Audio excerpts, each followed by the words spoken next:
Hello and welcome to another wonderful Friday on Speaking for Him. I'm Dan Van Zalen, and here's your host, Andrew Gomison.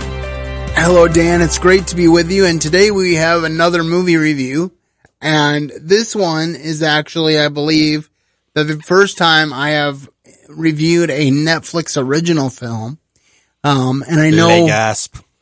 And I know sometimes people get a little anxious about that kind of thing because that would require me that you're thinking maybe that would require me to get Netflix. However, I have heard that Netflix properties do occasionally come out on DVD. So I know Stranger Things has come out on DVD, and I think this would be a better use of your time than that. Just throwing that out there. It's neither here nor there. But this is a very wholesome, true story, which deals with the story of Amber Lee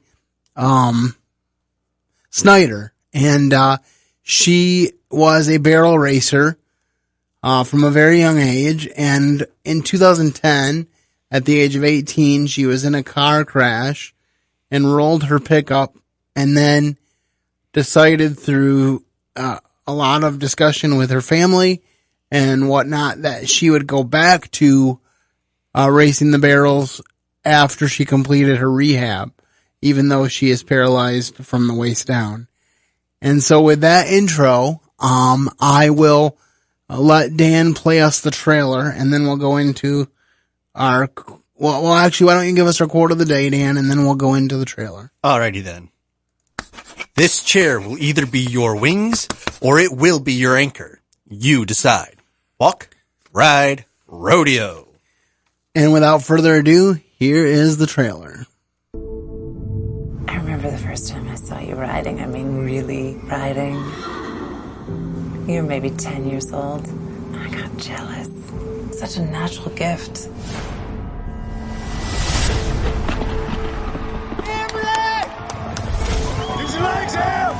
That's a first place finish for Amber Lee Snyder.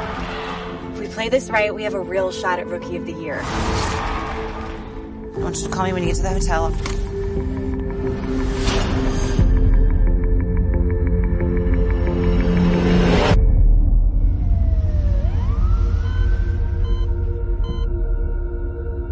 Mom, my legs. Mommy, I'm sorry. What's that? Learn to love that chair. That is your freedom. Mom, will you promise me that I'll ride again? If I have to strap you in that saddle myself. Now, as you start to do more stuff for yourself, you're going to find that things that once came naturally are now difficult, and that's okay. Maybe you could do something other than rodeo. Rodeo isn't something I do. It's who I am. If I can't ride like I used to, I never want to ride again. Don't you give up. This chair will either be your wings or it will be your anchor. You decide.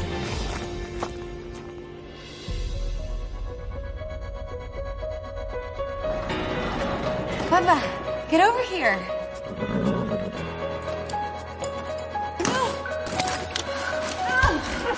Yes! Woo! Ready to be my legs, Bubba? This is our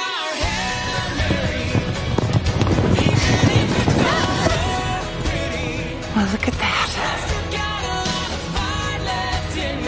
No matter what life gives you, give more back.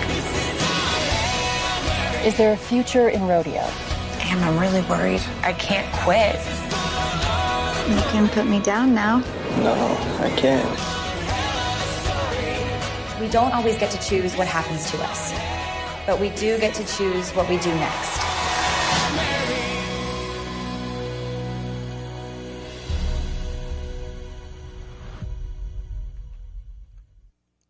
And there you have the trailer for Walk, Ride, Rodeo. And I'm going to just say right out the gate that one of the things that I really like about this film is that it deals with a lot of things that I dealt with coming to terms with my disability. Now, I thank God every day, or almost every day, that I didn't have to go from being able-bodied to adjusting to a wheelchair, that was just always the reality that I lived in. But at the same time, I did experience a lot of her emotions of why did this happen? what am I going to do if I can't use my legs?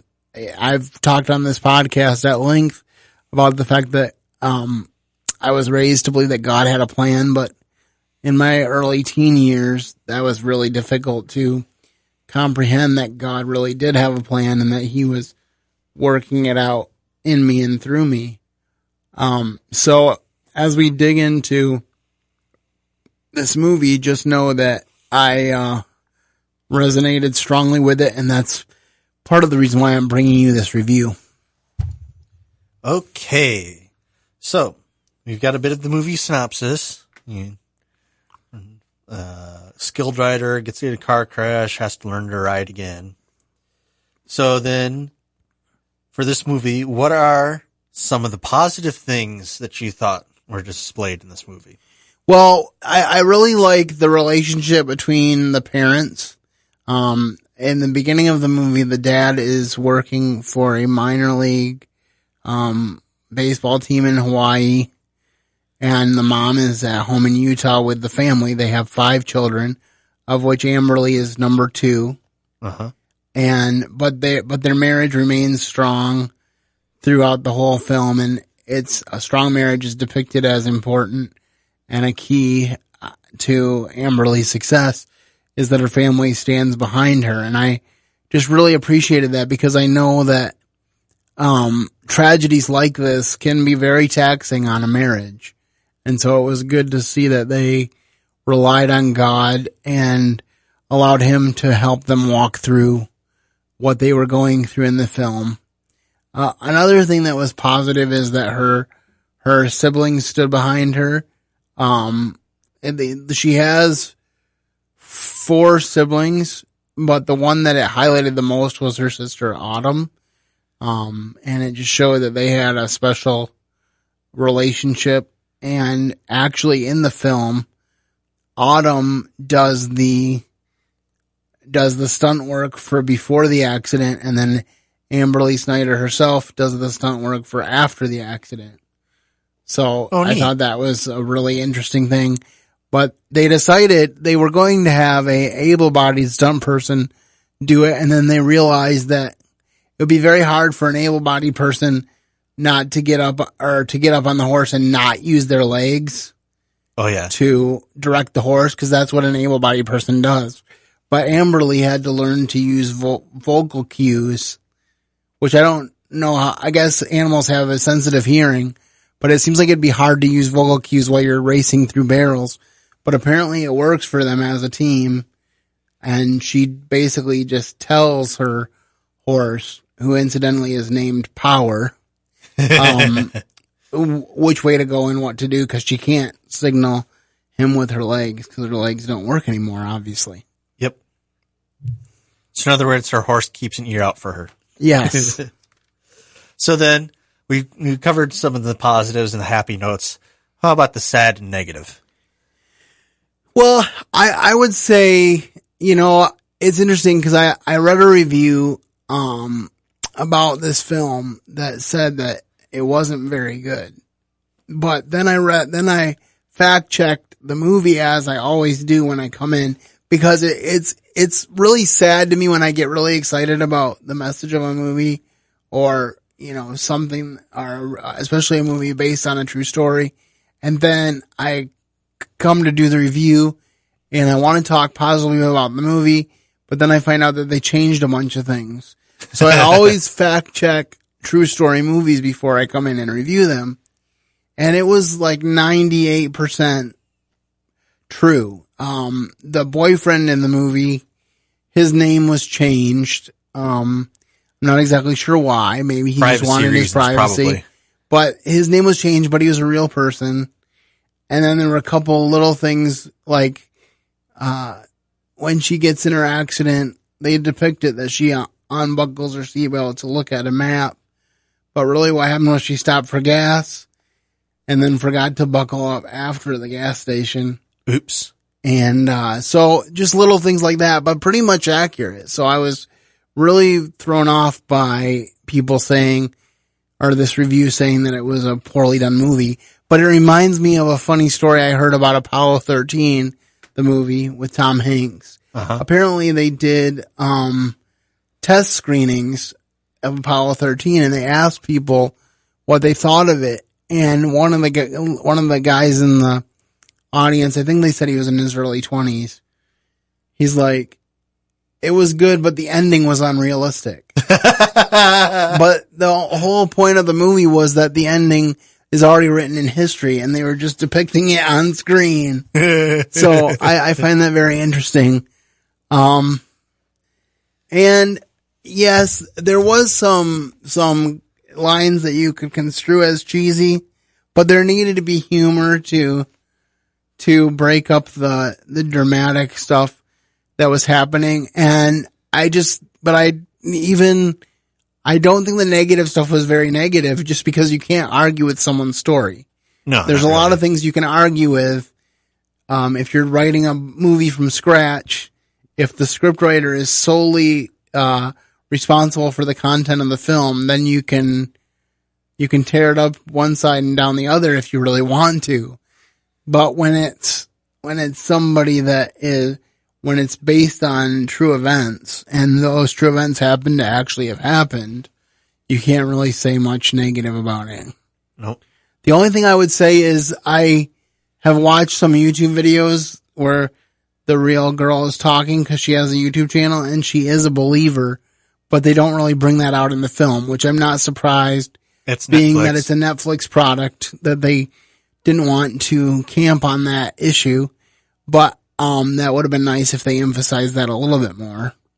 But other than that, I think people are really going to like this film. All right. You can't even say a bad word about it. So, what is the biggest lesson you got from this film?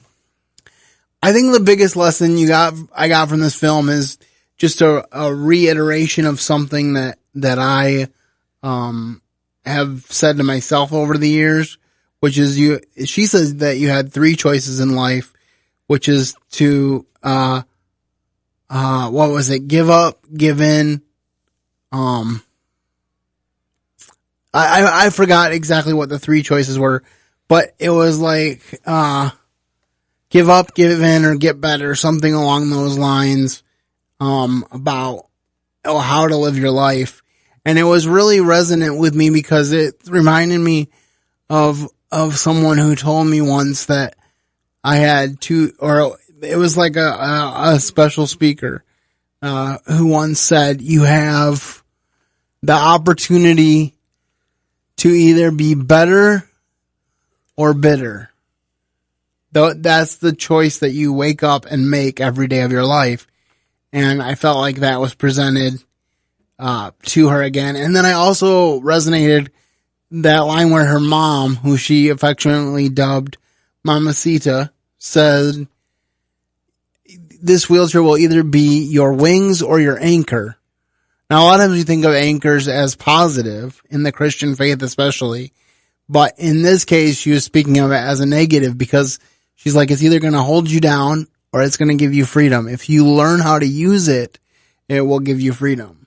And it's kind of the same thing that I learned through my life, which is either I have a choice of saying that it's a hindrance and choosing not to do anything productive in it because I'm using it as an excuse, or I wake up and say, what new thing can I tackle next? And prove the naysayers wrong. And I feel like that's the approach she takes to her rodeo. And so I really resonate a lot with her. So, how would you rate this film? 1 horses to 5 horses. I'm going to say 4.5 horses. There are definitely some things that could have been acted a little bit better, but nothing to majorly nitpick at. As you said, I didn't really think of anything majorly negative with the story. So I thought that the emotion that she showed was pretty genuine. Her parents' emotion was pretty genuine. It's kind of interesting how when she has her accident, she calls her dad, even though he's in Hawaii. She calls her dad first and says, you got to call mom and tell her that I've been in an accident, because she knew that her dad would be comforting to her mom. So, and it's interesting because it starred one of the stars was Corbin Bleu, who was in High School Musical. He played the physical therapist.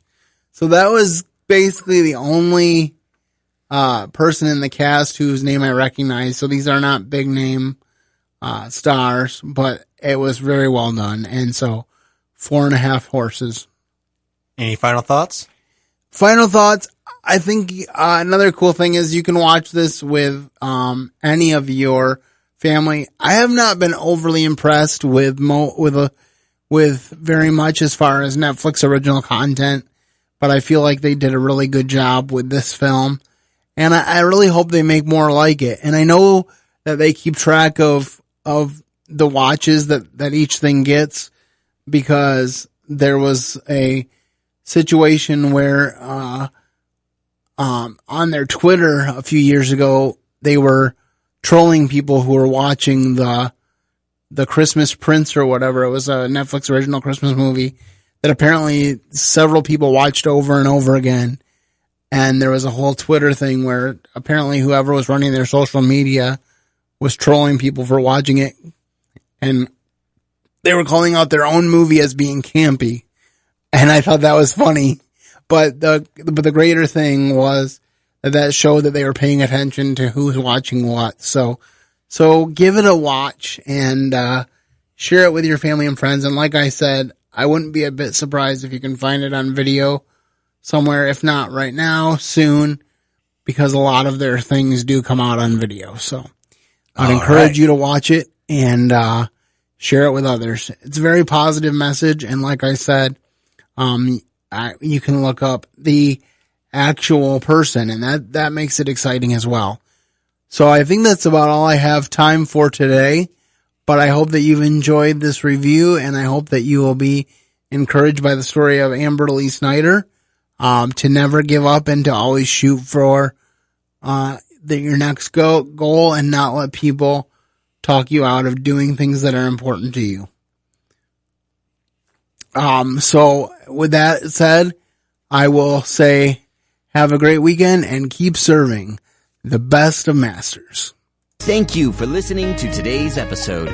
Your host has been Andrew Gomison, founder of Speaking for Him. For more information on today's show and to leave us comments and voicemails, visit speakingforhim.blogspot.com. You can find Andrew's ministry at speakingforhim.com. That's speaking, 4, HIM. You can also interact with us at facebook.com/speakingforhim and on Twitter @speakingforhim. And when you look for us on iTunes and Stitcher, let us know what you think of the podcast by leaving a rating and review.